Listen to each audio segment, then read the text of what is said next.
These subgroups represent the consumer. और ये जो सब ग्रुप्स हैं वो क्या रिप्रेजेंट करता है? कंज्यूमर्स. कंज्यूमर्स क्या होता है? कंज्यूमर्स क्या होता है? कंज्यूमर्स वो होते हैं जो कंज्यूम करते हैं, मतलब जो यूज़ करते हैं. जैसे कि हम कोई चीज़ यूज़ कर रहे हैं, जैसे कुछ प्रोडक्ट यूज़ कर रहे हैं, तो वी आर कंज्यूमर. तो हम क्या? कंज्यूमर है. As population is growing, second and third generation have larger number of consumer. देखो हमने ग्रुप कैसे डिवाइड करे थे? 1, 2 एंड 4. ये अनइवन है. मतलब अनइवन का मतलब कि एक में ज़्यादा है, एक में कम है. तो ये क्यों हमने ऐसे क्यों डिवाइड करा? क्योंकि ये रिप्रेजेंट करता है कि जैसे जैसे पॉपुलेशन बढ़ती जा रही है, तो जैसे मान लो ये फर्स्ट जनरेशन है, this is our first generation, इसमें कम है. सेकेंड है, पॉपुलेशन बढ़ी. थर्ड में पॉपुलेशन और बढ़ेगी. सो दैट्स वाई हमने इसको ऐसे लिया 1, 2 and 4. Put one full container for each group on a table. अब उस कंटेनर में हमने जो या तो हमने पीनट डाला था या पॉपकॉर्न डाला था, कुछ भी डाला था, उसको हमें टेबल पे रखना है फुल भर के एकदम.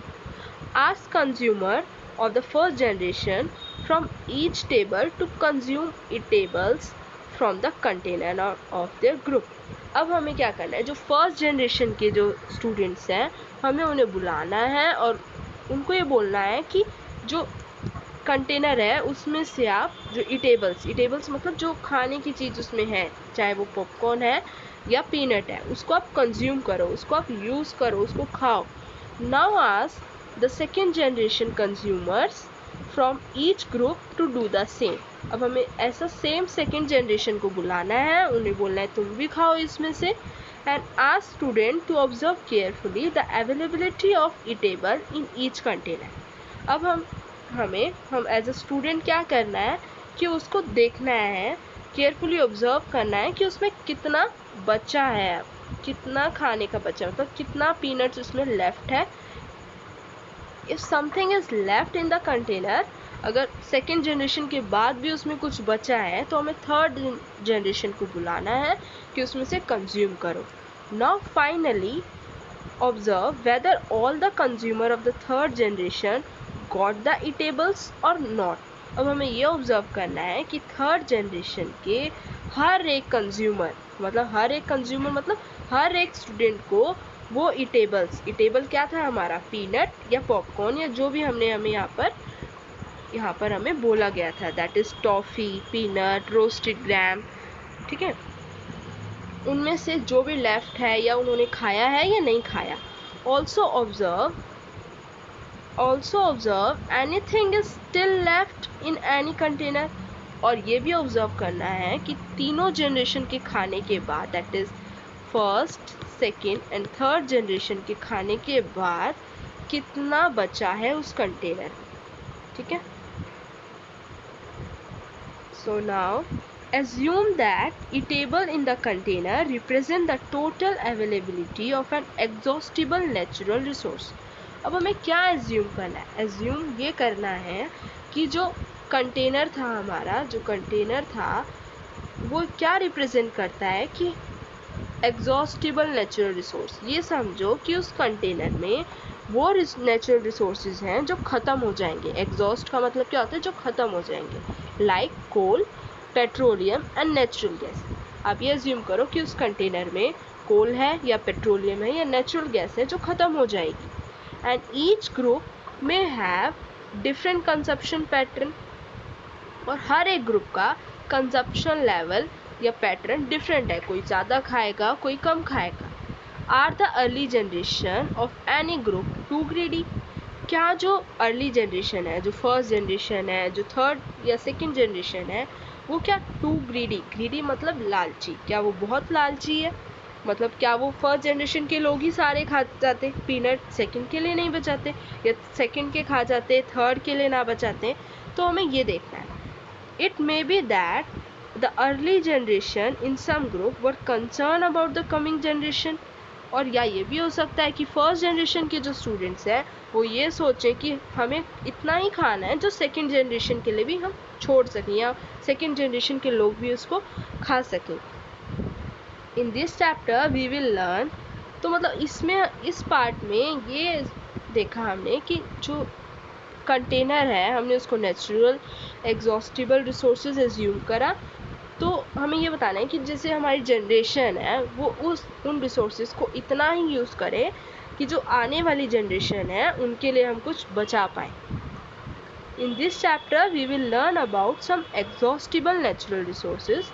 इस चैप्टर में हम लर्न करेंगे about the natural resources exhaustible, जो ख़त्म हो जाएंगे उन नेचुरल रिसोर्सेज के बारे में पढ़ेंगे, जैसे कि coal, petroleum and natural gas. These were formed from the dead remain of living organism. अब natural resources like petroleum, coal and natural gases ये कैसे बनते हैं? जो living organism होते हैं जब वो मर जाते हैं तो उनका जो remaining dead part होता है that is called fossil, तो हम उसको बोलते हैं fossil fuels. फॉसिल फ्यूल्स का मतलब होता है लिविंग ऑर्गेनिज्म के डेड पार्ट का जो पार्ट होते हैं, जो बच जाता है डेड पार्ट, उसको हम बोलते हैं फॉसिल फ्यूल्स।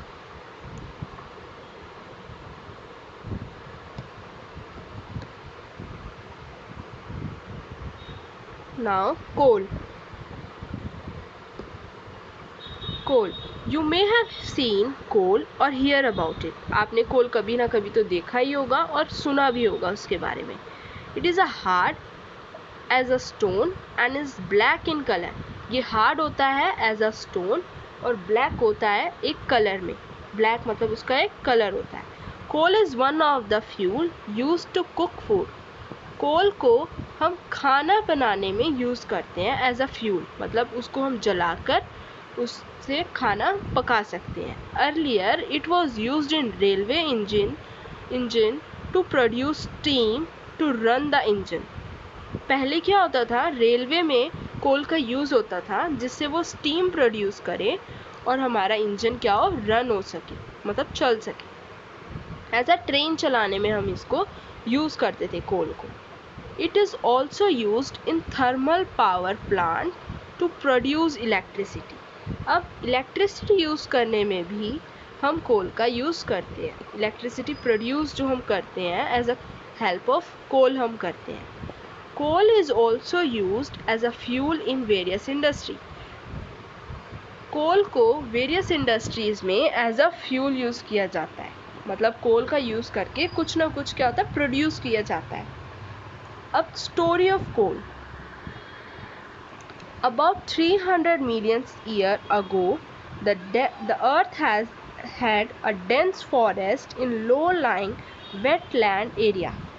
अब 300 मिलियन ईयर्स अगो पहले, मतलब 300 मिलियन ईयर पहले अर्थ में एक डेंस फॉरेस्ट था इन लो लाइंग वेटलैंड एरिया। जो वेट मतलब गीला जो एरिया होता है वहाँ पर क्या था, बहुत घना जंगल था। Due to natural process like flooding these forest got buried under the soil. अब क्या हुआ, नेचुरल प्रोसेसेस मतलब फ्लड आ गया, डिसास्टर आया, तो इन सब के कारण क्या हुआ, जो फॉरेस्ट था वो सॉइल के अंदर क्या हो गया, ब्यूरिड हो गया। ब्यूरिड का मतलब होता है धंस जाना या अंदर दब जाना। As more soil deposit over them they were compressed. अब क्या हुआ, वो सारा फॉरेस्ट अंदर जमीन के धंस गया और उसके ऊपर एक नई सॉइल आ गई। The temperature also rose as they sank deeper and deeper. अब क्या हुआ, टेम्परेचर भी क्या हो गया, बहुत बढ़ गया और वो अंदर के अंदर बहुत क्या हुआ, डीप होता गया। Under the high pressure and high temperature, और टेम्परेचर इतना हाई और इतना मतलब प्रेशर उसके ऊपर आ गया कि जो डेड प्लांट्स थे वो स्लोली कन्वर्टेड टू कोल। मतलब जो डेड प्लांट्स थे वो क्या हो गए, कोल बन गए। मतलब इतना डेप्थ में, इतना डीप वो चला गया था फॉरेस्ट कि इतना टेम्परेचर, इतना हाई प्रेशर उसके ऊपर आ गया कि वो जो डेड प्लांट्स और डेड प्लांट्स थे वो किस में कन्वर्ट हो गए, कोल में। As coal contain mainly carbon, the slow process of conversion of dead vegetarian into coal is carbonisation. As coal में क्या होता है, कोल में कार्बन होता है, कार्बन, और the slow process of conversion of dead vegetation into coal is called carbonization. और जो प्लांट जैसे डेड वेजिटेशन का मतलब होता है जो प्लांट्स वगैरह होते हैं उनको कन्वर्ट करना कोल में, इस प्रोसेस को हम बोलते हैं carbonisation. Carbonization is a process of conversion of dead vegetation into coal. Since it was formed from the remains of vegetation, coal is also called fossil fuels. अब कोल को फॉसिल फ्यूल्स भी कहा जाता है क्योंकि ये remaining part of the vegetation से बनता है. हमने यहाँ पढ़ा था ना कि the dead remain of living organism is called fossil fuels. तो कोल भी क्या हुआ, फॉसिल फ्यूल हुआ, क्योंकि वो किससे बना है, remaining part of living organism, क्योंकि plant is also a living organism. When heated in air, coal burn and produce mainly carbon dioxide gas. जब हम कोल को एयर के साथ बर्न करते हैं, मतलब एयर में बर्न करते हैं, तो वो क्या प्रोड्यूस करता है, कार्बन डाइऑक्साइड. मतलब when C react with oxygen, that is oxygen is O2, it produce CO2 and CO2 represent carbon dioxide. Coal is processed in industry to get some useful product such as coke, coal tar and coal gas. अब इसी कोल को हम आगे process करते हैं industry में, मतलब industry कोल का यूज़ करती है कुछ प्रोडक्ट बनाने के लिए, जैसे कि कोक बनाने के लिए, कोल बनाने के लिए, कोल तार बनाने के लिए एंड कोल गैस बनाने के लिए. अब हम इसको वन बाय वन डिस्कस करेंगे. कोक. कोक क्या होता है, Coke is a tough, Porus and a black substance. Coke एक हार्ड, पोरोस और एक ब्लैक सब्सटेंस होता है. It is an almost pure form of carbon. Coke is the pure form of carbon. Coke को प्योर फॉर्म ऑफ कार्बन कहा जाता है, एकदम प्योर जिसे बोलते हैं. Coke is used in the manufacture of steel. Coke का यूज़ स्टील की मैन्युफैक्चर के लिए होता है और in the extraction of many metals. जब हम मतलब एक मेटल को बनाने के लिए भी कोक का यूज़ होता है. नाउ कोल तार. कोल तार क्या होता है, it is a black thick liquid with an unpleasant smell. ये एक ब्लैक कलर का, जैसे यहाँ एज अ डायग्राम हमें शो किया गया है figure, it is a black और थिक लिक्विड और एक अनप्लीजेंट स्मेल. अनप्लीजेंट स्मेल मतलब एक खराब सी स्मेल जिसे बोलते हैं, अनप्लीजेंट मतलब जो अजीब सी smell. It is a mixture of about 200 substance. Coal tar 200 substance का क्या होता है, मिक्सचर होता है. Products obtained from coal tar are used as a starting material for manufacturing various substances used in everyday life and in industries. अब जो product होता है, प्रोडक्ट ऑब्टेन फ्रॉम कोल तार, जो प्रोडक्ट हमें कोल तार से मिलता है वो यूज़ किया जाता है as a starting material for manufacturing. मतलब जो कोल तार का जो प्रोडक्ट होता है, कोल तार जो होता है उसके प्रोडक्ट्स को इंडस्ट्रीज़ में एज अ स्टार्टिंग मतलब सबसे पहले स्टार्टिंग मटेरियल यूज़ किया जाता है इंडस्ट्री में या डेली लाइफ में. Like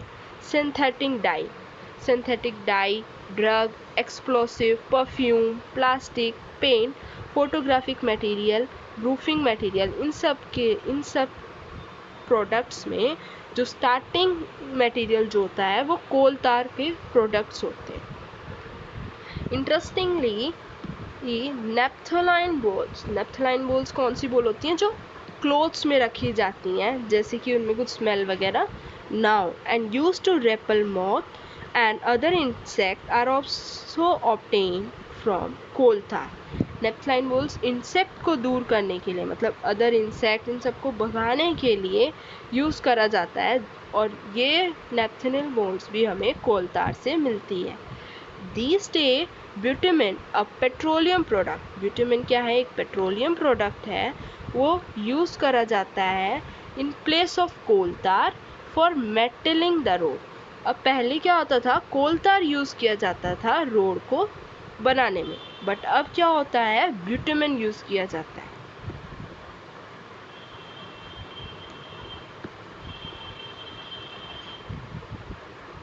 Now, coal gas. Coal gas is obtained during the processing of coal to get coke. अब हमें कोल गैस कहाँ से मिलती है? कोल गैस मिलती है जब हम कोल का प्रोसेस करते हैं, जब हम कोल बना रहे होते हैं